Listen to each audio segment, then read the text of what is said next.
Bom dia, aqui estamos nós na Web Summit. Hoje estamos a gravar, é o segundo dia do Web Summit, já tivemos um dia inteiro de inteligência artificial a todas as horas. Tu tiveste e eu fiquei com muita inveja. Espero hoje conseguir ir a alguma das talks. Sim, mas claramente o tema que ninguém foge. Inteligência artificial. Inteligência artificial e quão regulamentada deve ser esta nova tecnologia. E eu diria que não há respostas certas porque na verdade ninguém sabe, não é? Sim. O que eu notei em termos de talks, e hoje também está a voltar a rever o calendário, tem a ver com...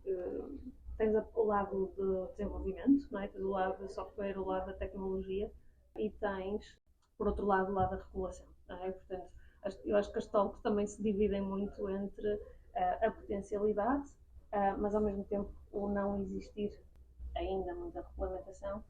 E o que falavas ontem de será que a regulamentação também mata a tecnologia ou trava o desenvolvimento? E acho que esse é o grande debate que também vamos ouvindo e que não é de resposta fácil. Uma das coisas que eu achei curiosas é que, por exemplo, uma das primeiras conferências que eu ouvi foi do Andrew McAfee. Sim. Devo ter assassinado o nome dele, pronto. Pensaste no antivírus e disseste. Imediatamente. E, portanto, do MIT, e ele posicionava, portanto, dividia o mundo em dois tipos de... Deixa-me adivinhar ser preconceituosa. É engenheiro. Provavelmente. Mas pronto, portanto, ele falava da inovação sem pedir licença versus a regulamentação da nova tecnologia. E, portanto, que a inovação sem pedir licença era muito mais ágil, conseguia fazer as iterações muito mais rapidamente até chegar a um produto viável, e que, no entanto, a regulamentação, o que muitas vezes fazia era que tornava a máquina toda muito mais pesada e mais difícil de inovar. Portanto, que a inovação sem pedir licença poderia ter um potencial maior de prejudicar ou de trazer prejuízos, causar danos na sociedade, enquanto que a regulamentação, apesar de zelar pelo bem-estar e o bem comum, o que poderia fazer era travar a inovação.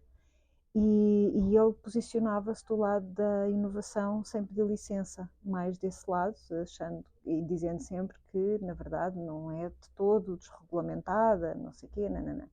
E eu fiquei a pensar se a posição dele não estaria também viciada por um determinado bias, um viés que acaba por ser inerente por pertencer ao MIT, por ser um homem branco, provavelmente nos seus 40, 50 por aí, e se, portanto, a sua posição não era muito influenciada por ele pertencer a uma classe que até o momento não foi prejudicada pela inovação sem permissão.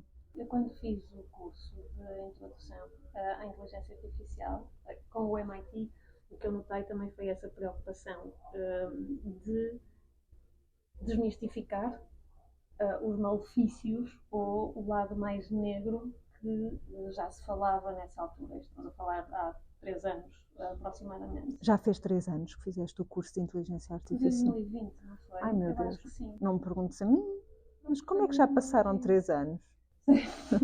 Sim, a loucura. Uma vida inteira pelo meio. Portanto, já nessa altura, a preocupação foi mostrar o lado da potencialidade, que eu acho que é também importante, não é? Porque efetivamente podemos estar prontos, ou estamos perante uma tecnologia que pode ser absolutamente transformadora e que pode ter um impacto muito positivo em termos de qualidade de vida e em termos de benefícios para a sociedade, para a humanidade, para o planeta. Mas se calhar depois também tem isso muito interiorizado e se calhar um lado mais naif ou mais otimista, que eu acho que não está completamente controlado, sinceramente. Eu gosto muito de um conceito nesse, que está inerente ao que ele diz do desenvolver sem pedir licença, digamos assim, que é o conceito de sandbox. E a sandbox é um ambiente relativamente livre de playground para experimentares e para desenvolveres, mas é contido dentro das linhas de uma caixa de areia. Não é? A analogia com os parques infantis, que nós não temos tanto com as caixas de areia. E agora só estou a pensar em gatos. E cheiro. E, portanto, mas acho que o conceito pode ser interessante para responder a esse desenvolver sem pedir licença.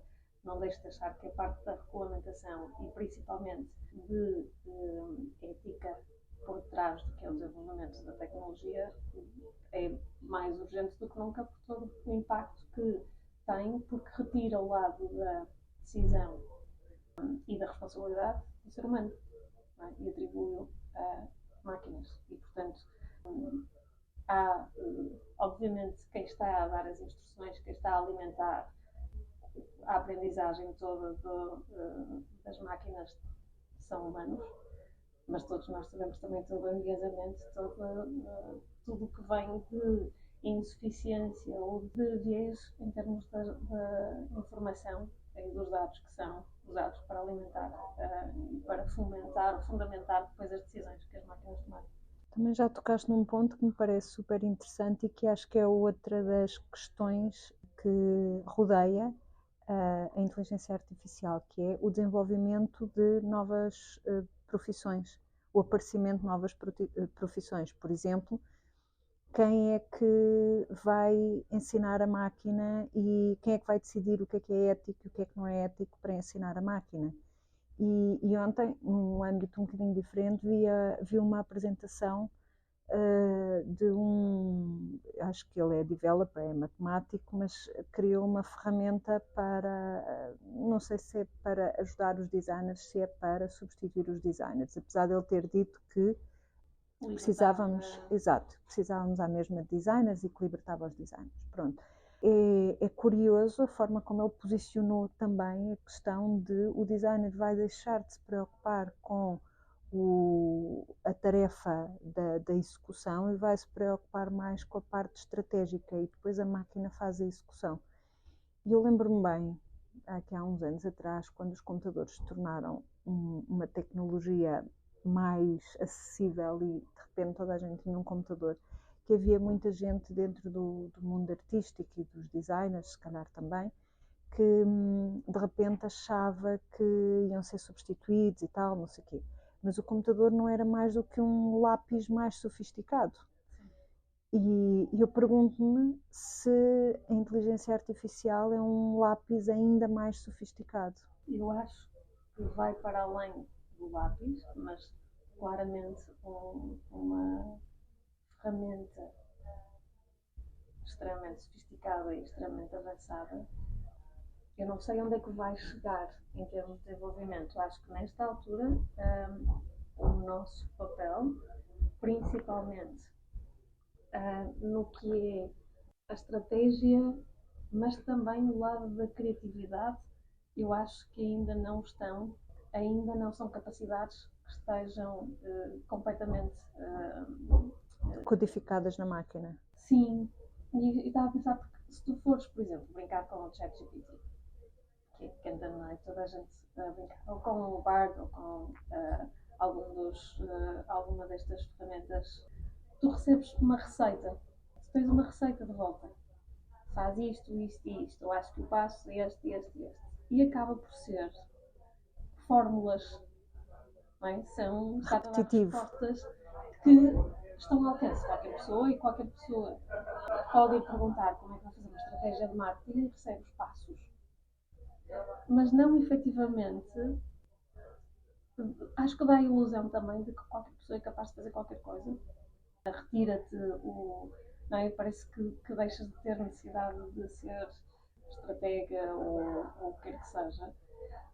Mas ao mesmo tempo, depois, quando eu comparo há um lado que torna mais autêntico, ou que torna mais personalizado, ou que vai mais de encontro ao contexto e às necessidades e tudo mais, que eu acho que ainda não está lá. E não sei se vamos chegar a esse ponto. Portanto, eu acredito que do lado humano ainda traz esse lado de ir além, de usar a base, não é? Usar como fundamento já bastante estruturado, mas repetitivo, ou tendencialmente repetitivo, e portanto não deixa de fazer sentido quando todas as marcas, ou quando todas as empresas, ou quando todas as indústrias seguem a mesma receita. Sim, eu notei isso das poucas vezes que estive em interação com o ChatGPT, era que as respostas eram bastante repetitivas. Ou seja, a primeira era muito engraçada, a segunda vá, e à terceira tu começavas a perceber a fórmula. Por falares em repetitivo, eu agora de manhã, quando aqui cheguei, aproveitei que ainda não tinha chegado a turba e fui dar um passeio pelos pavilhões todos. E houve um pavilhão, um stand que me chamou a atenção, que falava de uma empresa que proporciona experiência humana mais avançada. Ok, explica. E então era Human Experience HX. Portanto, já temos UX UI, não sei o que, agora temos HX. E eu fiquei extremamente curiosa para perceber, espera, portanto nós estamos loucamente a ir para as máquinas e para a inteligência artificial à procura da experiência humana? Não sei, parece-me estranho. Eu não consigo assim conceber completamente. Parece. Eu preciso de ir pesquisar mais sobre esta empresa para perceber o que é que eles ao certo dão, mas a publicidade deles, a forma como eles se posicionavam, se bem que eu ainda não percebi qual é o serviço, chamou-me a atenção por isto, faz-me pensar cada vez mais, sim, cada vez mais precisamos das artes que continuam a ir buscar a interação com as pessoas e o físico e que fazem um bocado a ligação entre o meio físico e o ser humano. Acho que cada vez mais estamos a precisar disso, desde a pincelada que mostra bem o gesto que o braço fez, ao bailarino a mover-se de determinada maneira e a mover-se de determinada maneira num conjunto, portanto, na sua companhia. Até por acaso, uma instalação que partilharam comigo do Bordalo 2, Bordalo 2, eu nunca sei como é que é o nome artístico dele, mas que era assim vista de cima numa estação de comboios e estava uma bandeira da Palestina posta, eram uns degraus, só que a parte vermelha está feita com tinta fresca, que à medida que as pessoas passam vão borrando o vermelho e vai expandindo o vermelho. Isto visualmente é muito mais bonito do que a minha explicação. E cada vez é mais pertinente essa interação com o meio físico e com a pessoa.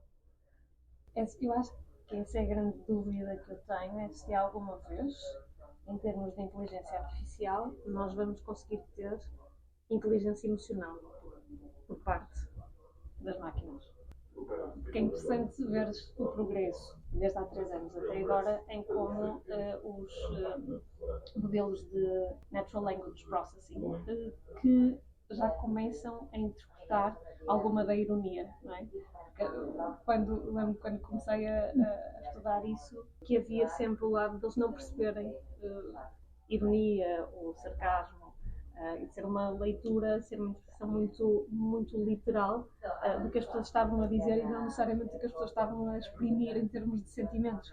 E eu tenho essa curiosidade de perceber se algum dia esse lado mais emocional é capturado ou é refletido na produção, no que as máquinas vão produzir. Mas acho, essa é a minha esperança, ou esse é o ponto que eu vejo da diferenciação, é este nosso lado de não só de ler as emoções, mas também trabalhar as emoções e de alimentar as emoções, que é uma parte fundamental do ser humano, não é? E que eu acho que as máquinas não vão chegar lá. Se levanta tantas questões, não é? ao nível da ironia e da brincadeira com a máquina, o Nuno Marco tem feito uma série de experiências que partilha na sua conta de Instagram e acabam por ser hilariantes, por serem tão absurdas e pela qualidade da resposta da máquina, que é uma máquina e continua a parecer uma máquina.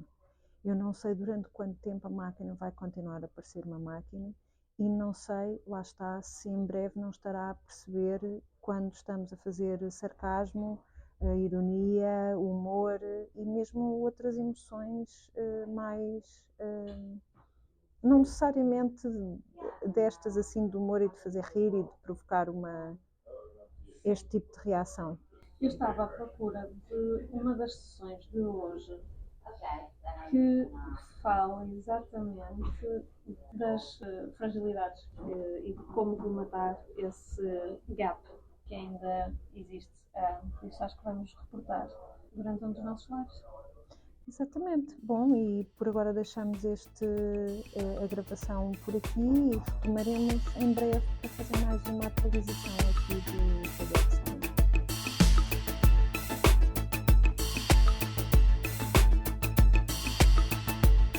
And we're back. Estamos de volta depois de um dia intenso. A primeira parte da nossa conversa foi gravada de manhã, certo? Já parece que passou uma semana. Isso, foi gravada de manhã e foi num interview group. Ou seja, tivemos a sorte de conseguir ter acesso a um gabinetezinho que conferiu alguma solenidade e dignidade à nossa conversa. Deve ter sido o nosso episódio mais formal, a nossa gravação mais formal. Sim, tínhamos microfones e tudo. Exato. A Billy está a elevar o nível disto tudo. E estávamos assim muito entretidas a falar sobre inteligência artificial e também ansiosas pelo resto das talks do dia. Não por começarmos as talks do dia, porque efetivamente ainda não tínhamos ido a nenhuma hoje. Mas levaram-nos para outros caminhos. Eu estou a pensar que outros caminhos é que terá sido para além de inteligência artificial, porque... Não, foi basicamente inteligência artificial aplicada a efeitos visuais, cinema. Essa apresentação gostei muito. Foi muito interessante, porque era à base, também o lado de computer generated images, não é? E de tudo que está, de toda a tecnologia que está por detrás dos efeitos especiais agora, mas num balanço muito interessante com o lado humano e todas as pessoas, não é? E todas as equipas que estão envolvidas, e depois o facto de a tecnologia ser obviamente um enabler, e um enabler cada vez mais importante e com um impacto ao nível da qualidade tremendo, mas gostei do facto de ele estar a reforçar a importância de tu depois saberes liderar e gerir as equipas, não é? As equipas de trabalho que estão por trás de cada filme, e depois quando transportaste isso também para qualquer outro tipo de projeto que não necessariamente fazer um filme. Eu falava dos ingredientes, acho que a conferência se chamava Como Fazer um Filme que vai receber um Oscar, ou uma coisa assim. Nomeado para o Oscar ou algo assim, exato. E então ele dava uma série de ingredientes que eu acho que são absolutamente transponíveis a qualquer projeto que tenhas que fazer. Era liderança, colaboração, planeamento. Isso. Planeamento. Eu tirei notas que eu gostei muito. Gosto sempre muito quando há receitas com passo a passo e que diz faz isto e vai sair um projeto que vai ganhar um Oscar. Levou-me também ao final da... tinhas a parte da colaboração, já voltamos às tuas notas, mas na parte da colaboração e do trabalho de equipa, levou-me aos exemplos da Collins ontem, numa das conferências onde tu estavas, numa das talks onde estavas, com a Collins e o Sr. Collins. Eu pensei, atenção, que eram os dicionários. Mas era um senhor muito mais interessante que os dicionários. Ou pelo menos não vi os dicionários. Pelo menos parecia. Mas que falava também da colaboração. né? E do não fazeres as coisas isolado ou sozinho, e do poder da criatividade e do poder do impacto que vem dessas sinergias todas que são criadas de trabalho em equipa e multifuncional e tudo mais. Achei bastante interessante também, e a analogia agora com a talk de hoje do How to Make Oscar-winning Visual Effects. Exato. Portanto, ele falou na liderança, e uma coisa que ele disse que eu achei mesmo interessante, que faz todo o sentido, que é a importância do casting, e do casting em todos os papéis, portanto, não só como os atores, mas também em toda a gente a liderar as equipas. E nós sabemos o que é isso, porque, aliás, é uma coisa que eu repito, imagino que tu se calhar também repitas, que é um trabalho de seca com 2 pessoas que fazes, um trabalho fixe com mais pessoas é muito difícil de fazer. Sim. E as pessoas são o fundamental. Mas ele também falava daquela ingenuidade que a pessoa tem ao abraçar um projeto, não faz a menor ideia do que é aí vem. Sim, era a mistura, era o contraponto entre coragem, não é? E ingenuidade, sim. Também funciona como combustível para a coragem, não é? Exato. E depois falou no planeamento, o tal planeamento, para o filme Gravity, que foi um projeto que eles fizeram.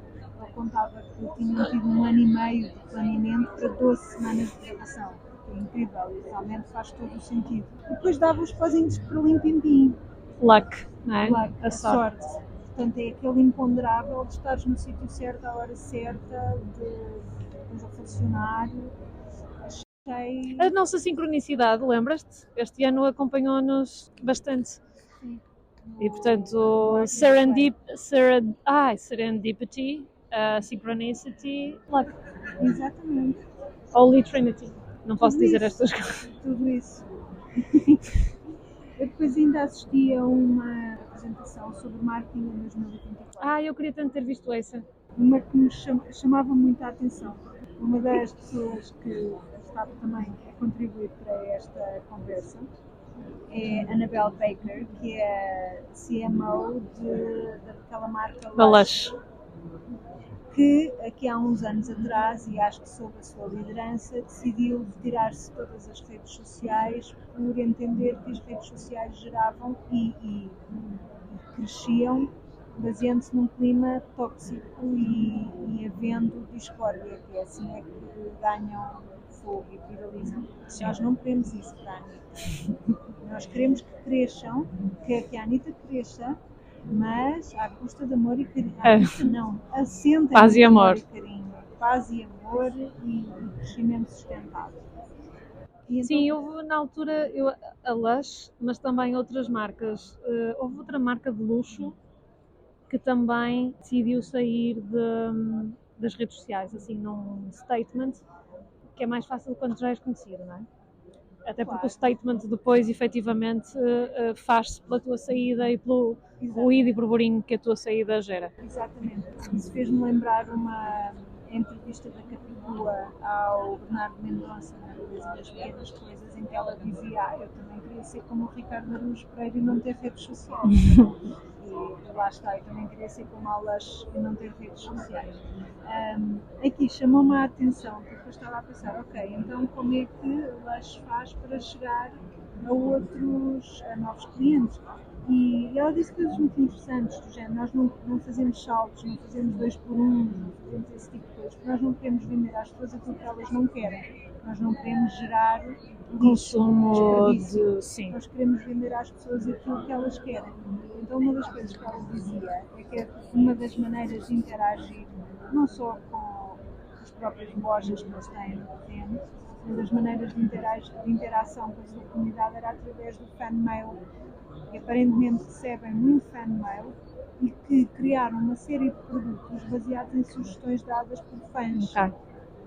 E achei isso também muito, muito giro. Portanto, é reforçar essa sensação de comunidade e presença, respondendo e ampliando o que a comunidade faz. Achei isso também muito interessante.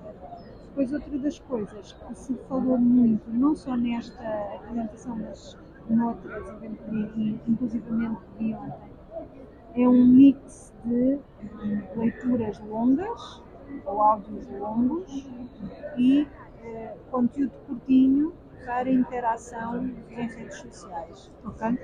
Portanto, falavam muito ao nível do jornalismo da importância dos artigos longos e das reportagens longas, mais aprofundados. Lento, sim. Aquelas reportagens que demoram 8, 9, 10 meses ou mais a fazer, e depois, ao mesmo tempo, vais tendo aquelas, enfim, as breaking news, não é? Portanto, aquelas as notícias mais breves e os textos mais breves e dados, servidos também de uma forma fácil de partilhar.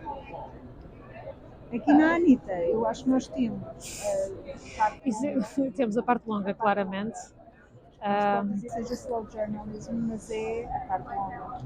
É longo. É longo, com alguma meditação pelo meio, algumas contradições às vezes, mas tentativamente informadas. Eu acho que isso também é uma das coisas que falta. Eu gosto desse apelo ao jornalismo longo, porque dá profundidade, aborda os ângulos, valida as fontes, não é simplesmente cópia do que está a ser feito em todo lado, que eu acho que também acabamos por consumir muito conteúdo notícia que é copy-paste e nem sempre validado e nem sempre curado. Eu acho que nos falta muita curadoria nas notícias, no conteúdo em geral, porque há uma necessidade tal de estarmos sempre a falar e a publicar, que eu acho que a curadoria deixa algo a desejar, a falta de curadoria. Depois também vimos aquela conferência sobre o futuro da mobilidade na Europa. Que flop! Não posso dizer de outra forma, que flop, não é? Já aí a pensarmos em políticas estratégicas e sustentáveis e não sei, com o mínimo de bom senso, e depois levamos com táxis voadores um piloto, um passageiro e transportou-me para... Eram os Jetsons? Eram os Jetsons, em que não podemos olhar, coitadas das gaivotas, não podemos olhar para cima e não vamos ver, não vamos ver o céu, nem o sol, nem as estrelas. Para quem não sabe, aqui a Ellie é uma apaixonada por comboios. Adoro. E pela ferrovia. Sim. E vimos o futuro da mobilidade na Europa. Olha, Ellie! Comboios! Não, e nem sequer mencionaram. Não. Falaram de caminhões. Pronto. Ok. Falaram de aviões. Essa pareceu-me interessante e a senhora sabia bem a lição. Da Airbus. E a senhora falou de em quais os pontos, os ângulos que estão a atacar, que estão a abordar para serem neutral, não é? Em 2050. 2000 e ali com zeros, mas não sabemos qual é. 50. Neutral em 50. 2050 era o que eu estava a dizer. Já aqui ao virar da esquina. E essa foi interessante. Agora, não percebo como é que naquele painel não estava um representante da ferrovia. Mas, quer dizer, percebo.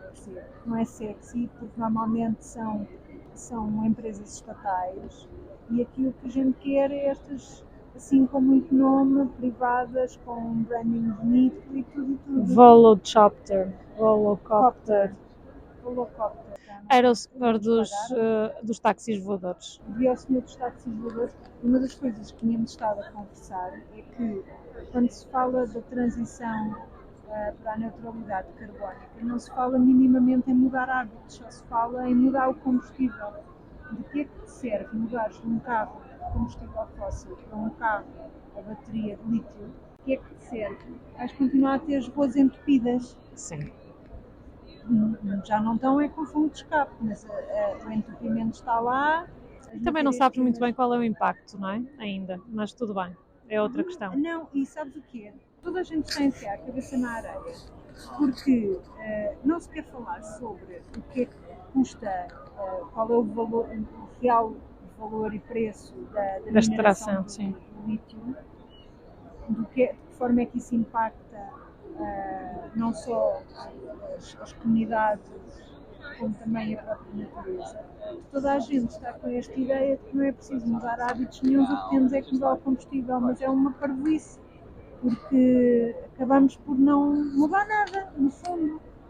Enquanto nós tivermos carros com 4 lugares, que ocupam o espaço de um carro de 4 lugares com uma pessoa lá dentro, vamos continuar a estar sempre a promover uma mobilidade que não é sustentável, seja qual for o combustível. Sim.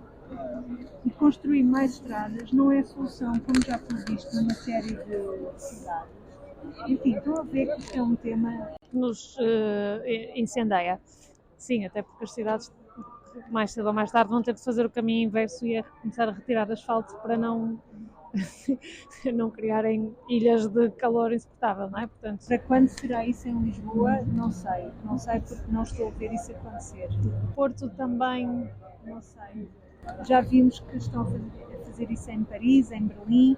Copenhague dizia muitas vezes que põe as ciclovias que as bicicletas aparecem e tem estado sistematicamente a retirar faixas para carros e a acrescentar faixas para bicicletas ao espaço de aviões, e as pessoas aparecem e as bicicletas aparecem e, portanto, agora, antes em Lisboa, a desculpa era que era uma cidade cheia de declives e não sei o quê. Agora, com as bicicletas elétricas, isso já não se coloca, essa questão.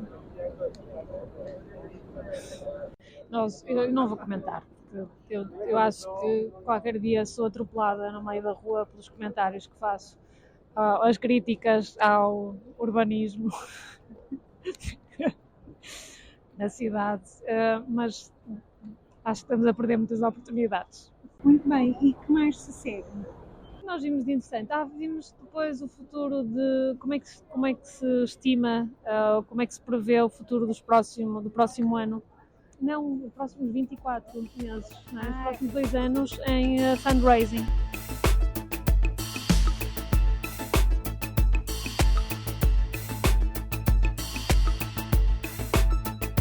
Estávamos a falar do futuro do fundraising, não é? Os próximos 2 anos. Não sei se era 2 anos, mas nós já vimos que, objetivamente, aqui aquilo que é a grande tendência é uma coisa que tem uma validade de aproximadamente 6 meses. 6 meses, não é? Estávamos a comentar que aqui há uns tempos tudo o que se falava era dos drones, dos voos, Os carros voadores e os carros autónomos e todas essas coisas. E que agora, este ano, praticamente não se ouve falar do tema e só se ouve falar de inteligência artificial. Portanto, os próximos 6 meses em fundraising. Aproximadamente os próximos 3 segundos de fundraising. Consistente a mensagem de todos os intervenientes no painel, do que eu acho que se estava a tornar óbvio para toda a gente, que já se notou nos últimos 2, 3 meses, que é investidores muito mais cautelosos, darem um passo atrás, focarem-se mais em negócios que já têm algumas provas dadas, então, com alguma tração, versus storytelling, não era o que eles falavam, de early stage ainda ser mais fácil de conseguir investimento, porque estamos a falar de rondas mais pequenas, investimentos menores. Exatamente, e das dificuldades nas rondas de growth, séries A, série B, serem muito mais difíceis, serem mais longas e da necessidade de haver uma gestão de cash flow muito mais eficiente e de hang tight, expectativas de os fundadores estarem mais focados em fazer crescer o negócio por si só, de forma orgânica, do que focarem-se na próxima ronda. E, portanto, não é surpreendente, mas interessante ser unânime com todos os intervenientes. Eu acho que qualquer pessoa que gira um orçamento familiar tem noção de tudo aquilo que eles disseram. Portanto, a sensação com que eu fiquei foi que eles não me deram notícia absolutamente nada de novo. A questão que eu achei interessante foi quando eles também falaram da saúde mental dos fundadores. Sim. E, portanto, também se calhar é de mencionar que eram 3 mulheres a falar e era um homem a entrevistar, ou uma mulher, já não me lembro, acho que era um homem. E, de facto, falou-se sobre a saúde mental dos fundadores e de como era importante apoiar não só os fundadores, colaboradores, como eu diria, apoiar toda a gente para evitar despesas ainda maiores mais à frente. Sim, e impacto, obviamente, depois em termos dos negócios. Também estamos a falar que normalmente os fundadores terem um papel absolutamente preponderante na saúde dos negócios, portanto, E na percepção pública. Portanto, sim. Mas achei curioso trazerem essa questão, porque não é de toda uma questão que normalmente se aborde e há sempre uma pressão adicional para se mostrar resultados. E há também Custo de custar. E é isso, eu acho que há também essa crença ou já enraizada esta ideia de que se tu tens uma startup, se tu és empreendedor, andas sempre a correr e o teu estilo de vida não é saudável porque tens de trabalhar 24 horas sobre 24. E isso é um paradigma que eu vejo muito difícil de se mudar e, portanto, a pressão sobre founders e a pressão sobre as equipas, é tremenda porque tens sempre os investidores muito em cima. Será que com a inteligência artificial vamos conseguir libertar-nos daquele trabalho que consome muito tempo? E focar-nos na criatividade e na estratégia? Aqui entre nós, já comentei com a Eli, vou testar na minha newsletter, se calhar depois também testo na newsletter da Anitta, assim lado a lado, identifico claramente o que é o quê. Vou testar o texto produzido por mim e texto produzido pelo ChatGPT com a ordem que eu lhe... Então pedimos para as pessoas adivinharem qual é qual. Pode ser giro para adivinharem. Mas deixando claro que há um que é escrito por uma humana e há um que é escrito por uma máquina. Epá, olha, fica aqui o desafio. Fica o desafio. Nós avisaremos. Não magoem a Billy, por favor. Digam com jeitinho, está bem? Convidamos também a subscreverem a newsletter da Anitta, e a minha também, que é para ver os testes todos. E a Eli também escreve no Substack. Ainda é assim, tipo, só anónimo. Não, pode ser. Sim, eu escrevo. Estou a brincar. Ela escreve assim muito de vez em quando, mas sim, está no Substack. Estou a gostar do Substack. E pronto, este é o ponto da situação neste momento. Voltaremos Amanhã? à antena. Provavelmente amanhã, que será o terceiro e último dia da Web Summit. Se sobrevivermos. E para a semana, os próximos 10 dias vão ser fechados num parquinho, aconchado por dentro. Para compensar toda a atividade social e toda a extroversão dos 3 dias. Extroversão, suplício, tudo.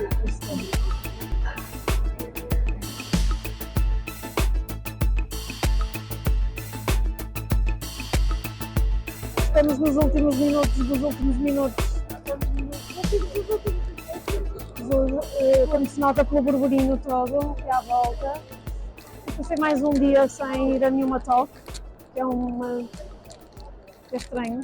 Sinto que acabei por não trazer nada de novo em termos de tendências, não é? Não, ai. Não, mas não era novo, não é? Foi só um reforçar do que já vinha.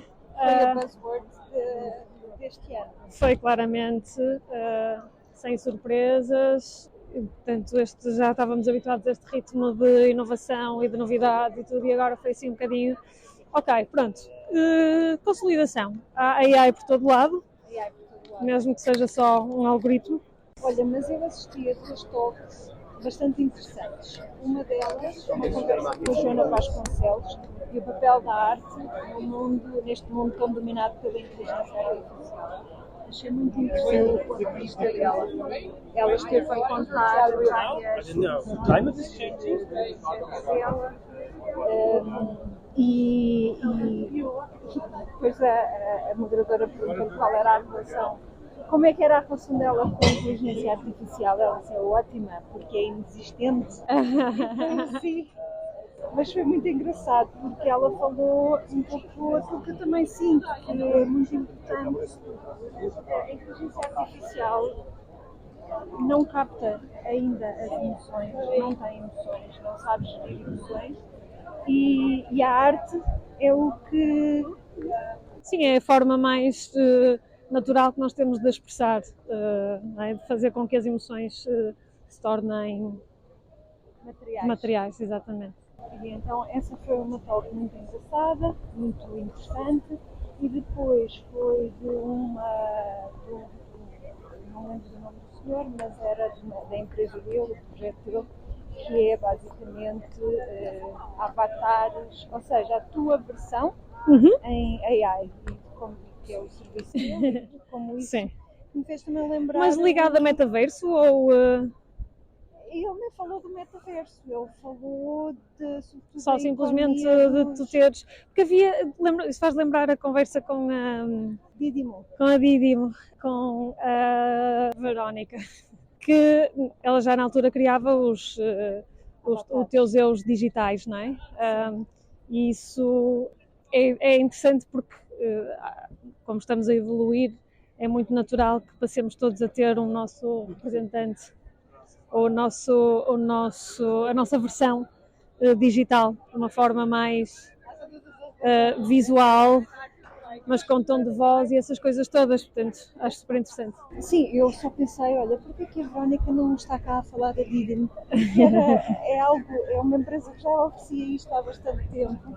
Sim. E às vezes são conceitos tão à frente daquilo que nós conhecemos, que são difíceis de captar. Posto isto, ele também falou da coisa que para mim é mais problemática neste momento em relação à inteligência artificial, que é o problema de propriedade intelectual que está por trás, porque, como ele explicava bem, para a inteligência artificial ter um output tem que ter um input, e esse input, será que nós detemos os direitos da propriedade intelectual quando fazemos o input ou não? Ou estamos a usar trabalho de outras pessoas? Eu acho que depende também, não é? Porque há dois... Depende dos serviços, não é? E há dois níveis, eu acho. Porque tu tens um nível de input que nós todos usamos e que todos nós fazemos, que tem a ver com as influências, os estímulos, aquilo a que temos acesso, não é? E quando lemos um livro ou quando ouvimos uma música, e obviamente somos influenciados por isso e, portanto, se o nível de input for input e não plágio, não é? Não vejo a questão, que é mais um misturar de influências que nós já, de forma natural, utilizamos e já de uma forma natural fazemos. Temos a outra parte que é, obviamente, depois como é que controlas o que é usado e o que é que não é usado, não é? Exato. Bom, então, até à próxima, vemos mais ou menos daqui a um ano. Espero que nos vejamos antes. Foi um prazer fazer a Web Summit convosco. Estou bem contigo. Até breve. Beijinhos.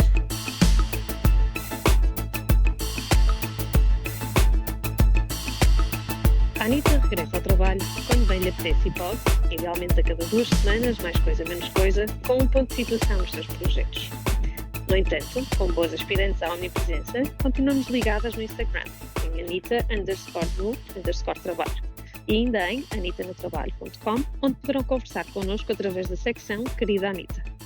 Para consultas mais específicas, a Anitta está disponível para sessões individuais com a sua comunidade em anitanotrabalho.com/consultório.